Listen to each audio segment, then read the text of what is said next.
বইরস চ্যানেলে আমরা আজকে শুরু করছি হুমায়ূন আহমেদের লেখা ভ্রমণ কাহিনী 'রাবণের দেশে আমি এবং আমরা'। আজ ষষ্ঠ পর্ব। মূল পর্যটক ইবনে বতুতা শ্রীলঙ্কায় এসেছিলেন। তিনি তার ভ্রমণ বৃত্তান্তে মুরগির ডিমের চেয়েও বড় রুবি দিয়ে হাতির মাখা সাজানো হতো বলে উল্লেখ করেছেন।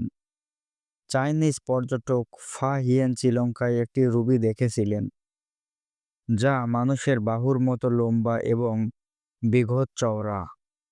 রুবিটি দেখে তার মনে হয়েছে যেন পাথরটিতে আগুন জ্বলছে। মার্কো পোলো মনে হয় এই রুবিটির প্রতি ইঙ্গিত করেছেন।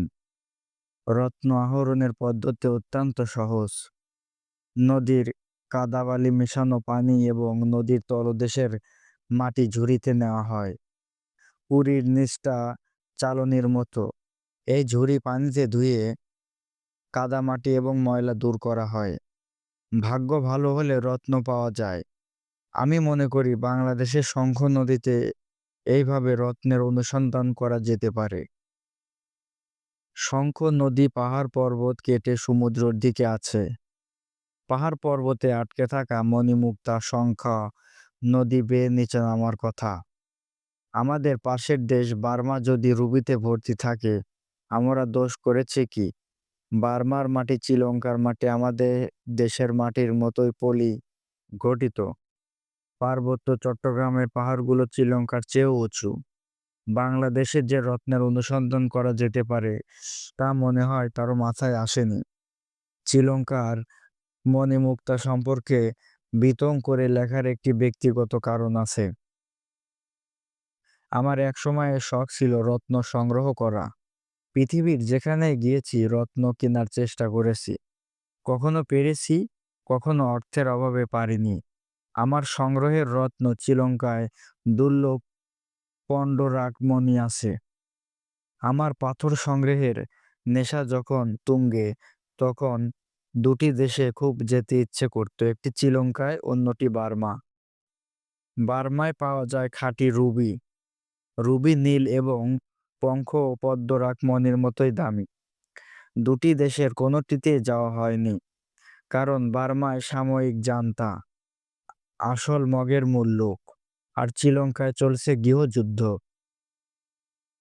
দুঃখের ব্যাপার হচ্ছে শ্রীলঙ্কায় যখন এসেছি তখন আমার রত্ন সংগ্রহ রোগ সেরে গেছে। অল্প বয়সে ছেলেমেয়েরা স্ট্যাম্প কালেক্ট করে খাতা ভরিয়ে ফেলে।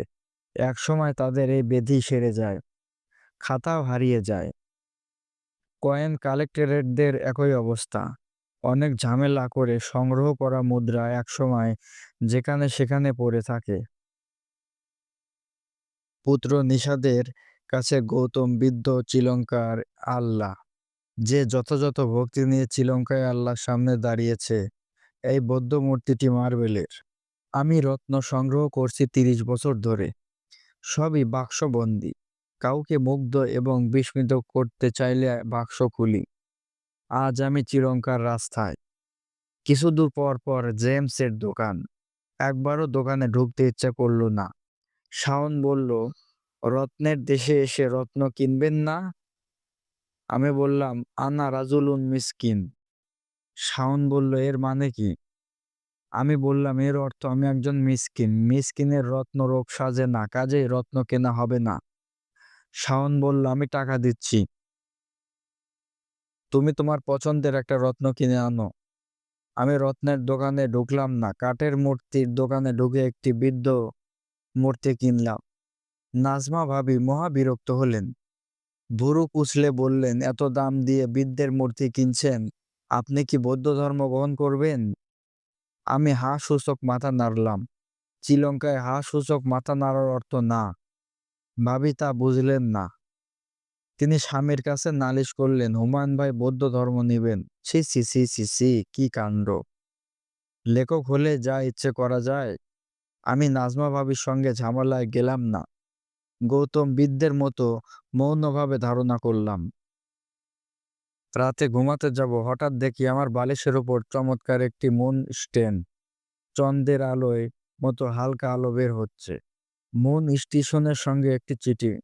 শাওন লিখেছে, তুমি বদলে যাচ্ছ কেন? একসময় পাগলের মতো জেমস করে খুঁজে বেড়াও, আজ ফিরেও তাকাচ্ছ না। বদলে যাওয়া হুমায়ূন আহমেদ আমি দেখতে চাই না। আমি চাই তুমি কখনো বদলাবে না। আমি শাওনকে বললাম, চলো দুজন হাত ধরাধরি করে সমুদ্রের পাশ থেকে ঘুরে আসি। শাওন বলল, নিশাত, নিহিত ওরা ঘুমাচ্ছে। নাজমা ভাবিকে বলল ওদের দিকে নজর রাখতে। বেশিক্ষণ তো আর বাইরে থাকবো না, বেশি হলে 15 মিনিট। নাজমা ভাবি সব শুনে বললেন, পোলাপানের ক্যাও ম্যাও আমার ভালো লাগে না। এরা দুজন একই সঙ্গে কাঁদে, আমি পারবো না। বলেই তিনি নিজের ঘরে ঢুকে বেশ করে দরজা বন্ধ করলেন। শাওন বলল, প্রথম রাতে গান শুনতে চেয়েছিলে, এখন কি গাইবো? আমি বললাম, হ্যাঁ। শাওন গাইছে। আমি দুই পুত্রের মুখের দিকে তাকিয়ে তার গান শুনছি। মুখ পানে চেয়ে দেখি ভয় হয় মনে, ফিরছে কি ফিরি নাই বুঝিব কেমনে। শ্রীলঙ্কার সবচেয়ে সুন্দর বৃদ্ধ মূর্তির নাম আউকানা। 13 মিটার উঁচু গৌতম বুদ্ধ দাঁড়িয়ে আছেন। এই নামের অর্থ সূর্যখাদক, ডিভাউরিয়ার অব দ্য সান। অনুরাধা পুত্রের নৃপতি ধাতু সেনার নির্দেশে এটি বানানো হয়। এই মূর্তিটি সবচেয়ে সুন্দর দেখায় সূর্যোদয়ের মুহূর্তে। বৃদ্ধের মূর্তি বসার ভঙ্গি এবং হাতের মুদ্রার অর্থ আছে। এ থেকে বলে দেওয়া যায় তিনি জেগে আছেন না, সমাধিতে চলে গেছেন। আমার কাঠের কেনা মূর্তিটি ভঙ্গি জাগ্রত। মূর্তি বিষয়ক শেষ একটা কথা বলি।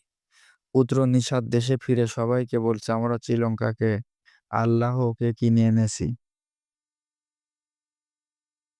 নর্থ ডেকোটা টেস্ট ইউনিভার্সিটি পিএইচডি করতে গিয়ে একজন শ্রীলঙ্কান তামিল ছাত্রের সঙ্গে আমার পরিচয় হলো। সেও পিএইচডি করতে এসেছে। তার নাম রত্ন সভাপতি সুরিয়া কুমারন।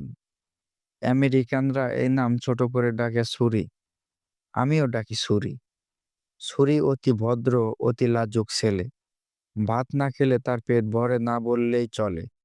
আমার এখানে মাঝে মাঝে ভাত খেতে আসে। আমি তাকে বললাম, বিয়ে করে বউ নিয়ে আসো, প্রবাস জীবন তখন সহনীয় হবে। সে বলল, আমার পক্ষে বিয়ে করা এখন কঠিন। আমার বাবা মা দরিদ্র। বিয়ে করলে তাদের ছেড়ে আমাকে শ্বশুর বাড়ি চলে যেতে হবে। আমার রোজগারের টাকা শ্বশুর বাড়ির হাতে তুলে দিতে হবে। আমি বললাম, সব ছেলেকে কি বিয়ের পর শ্বশুর বাড়ি চলে যেতে হয়? সরি বলল, হ্যাঁ, এটাই আমাদের দেশের নিয়ম। আমি বললাম, বাংলাদেশে যে কিছু ছেলে বিয়ের পর শ্বশুর বাড়িতে গিয়ে ওঠে না তাও না, তাদেরকেও বলা হয় ঘর জামাই। ঘর জামাইদের আমরা ছোট চোখে দেখি, তাদের অমেরুদণ্ডী প্রাণী ভাবা হয়। শ্রীলঙ্কায় অনেক পারিবারিক গল্প আমি ছুরির কাছে শুনেছি, এখন মনে পড়ছে না। আমেরিকান প্রবাস জীবনে আমি একটা উপন্যাস শুরু করি। উপন্যাসটি প্রকাশ করি দেশে ফিরে।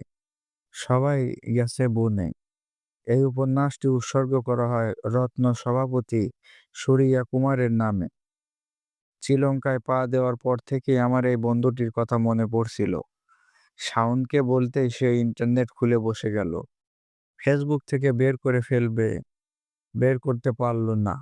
সুরি বলছিল, আমার রূপবতী একটি মেয়ে বিয়ে করার শখ, কিন্তু আমাদের দেশে রূপবতী মেয়ে নেই। শ্রীলঙ্কার গ্রাম্য বাজার অবিকল আমাদের গ্রামের বাজারের মতোই না। সুরির কথা সত্যি বলেই মনে হচ্ছে। রাস্তাঘাটে যেসব তরুণী দেখছি তাদের চেহারা আকর্ষণীয় কিছুই নেই। এরা সাজুগুজও মনে হয় করে না। ঝলমলে পোশাকের বদলে মলিন পোশাক পরে বের হয়েছে। সবাই কেমন মন খারাপ করে হাঁটছে, কিংবা কে জানে এদের মুখে গঠন বিষণ্ণ। শ্রীলঙ্কায় প্রিয় বাহন মোটরসাইকেল, ওরা বলে বটবটিয়া। ছেলে মেয়ে সবাই বটবটিয়া চালায়। রাস্তার পাশের বাড়িঘরের বাগানে যেসব ফল হয় তা টেবিলে সাজিয়ে রাখা হয়। কেউ যদি কেনে, প্রতিটি বাড়ির সামনেই একটা টেবিল। ফলের মধ্যে আছে কলা, তামা রঙের ডাব এবং আম। আমের গন্ধও চমৎকার। তবে আমাদের দেশে আমের মতো মিষ্টি না। টেবিলে ছোট ছোট কাপড়ের পুঁটুলি পেতে অনেকেই বসে থাকতে দেখেছি। পুঁটুলিতে আছে আধা কেজি করে লাল লাল চাল, দরিদ্র মানুষ ঘরে ফেরার সময় এক পুঁটুলি চাল কিনে নিয়ে যাচ্ছে।